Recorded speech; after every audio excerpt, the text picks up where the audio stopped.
The research vessel Harmony's Light had been drifting in the void for 18 cycles, her engines dead and life support failing.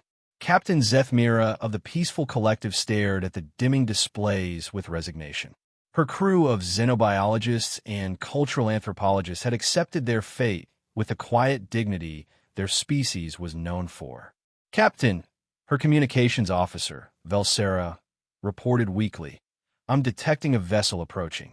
Energy signature is massive." Through the viewport, Zethmira watched a shape emerge from the darkness that made her breath catch. The ship was enormous, bristling with weapon arrays and armor plating that spoke of a civilization built for war. Its hull bore markings in a script she recognized with growing dread. "Human. It's a Terran warship," she whispered to her crew. "The UES Valkyrie." The Peaceful Collective had heard stories about human military vessels, weapons of unimaginable destruction crewed by the galaxy's most feared warriors. Their own ship carried no weapons, no shields, nothing but scientific equipment and cultural artifacts. They were completely helpless. The communication request came immediately, transmitted on emergency frequencies in perfect galactic standard. "This is Admiral Marcus Webb of the UES Valkyrie.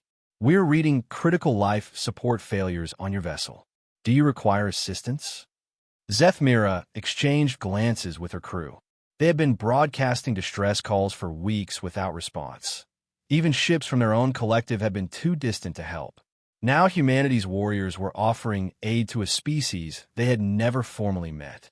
"Admiral Webb," she replied carefully, "we are the research vessel Harmony's Light of the Peaceful Collective. Our engines have failed, and our life support is compromised." "Understood. We're moving to intercept. Can your people handle standard atmospheric mix? Oxygen, nitrogen, Yes, but Admiral, we have no way to compensate you for rescue services, and our species has no military alliance with humanity." The response came without hesitation. "Captain, we don't rescue people for payment, and we sure as hell don't check their military status first. Stand by for docking procedures." Within an hour, the massive human warship had maneuvered alongside their tiny research vessel. Zethmira watched through the airlock window as human marines, warriors whose reputation for savagery preceded them across the galaxy, carefully guided her elderly crew members through the docking tube. But these weren't the monsters she'd expected.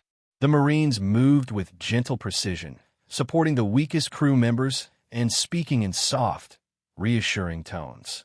Their leader, Sergeant Rodriguez, had thoughtfully removed her helmet to appear less intimidating. "Easy does it, Doc," Rodriguez said to their oldest crew member, Dr. Kielthera. "We've got medical standing by. You're safe now." Admiral Webb met them in the Valkyrie's hangar bay, a space large enough to house their entire ship. He was a tall, graying man whose scarred face spoke of countless battles, yet his eyes held unmistakable kindness. "Welcome aboard," he said simply. "Medical will check you over, and we'll get you some hot food. Your ship's pretty banged up, but our engineers think they can get her running again." "Admiral," Zethmira ventured, "why? Your species doesn't know ours.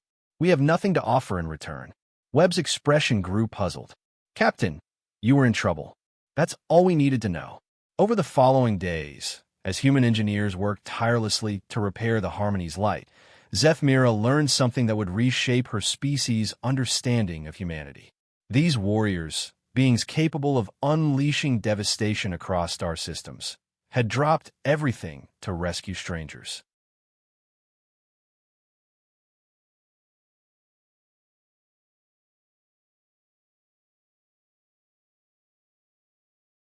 The Valkyrie had been en route to a critical military exercise involving 3 fleet groups.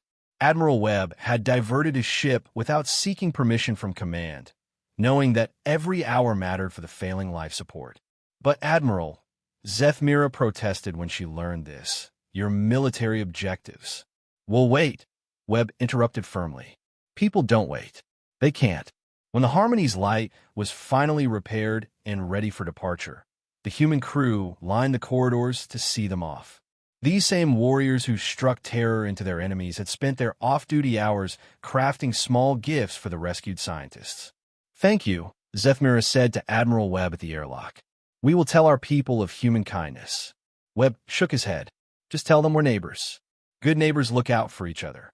As the Harmony's light departed, Zephyra looked back at the massive warship that had become their salvation. She finally understood why humanity's enemies feared them so much, not just for their weapons, but for their willingness to cross any distance, face any danger for complete strangers. Warriors with hearts like that were truly unstoppable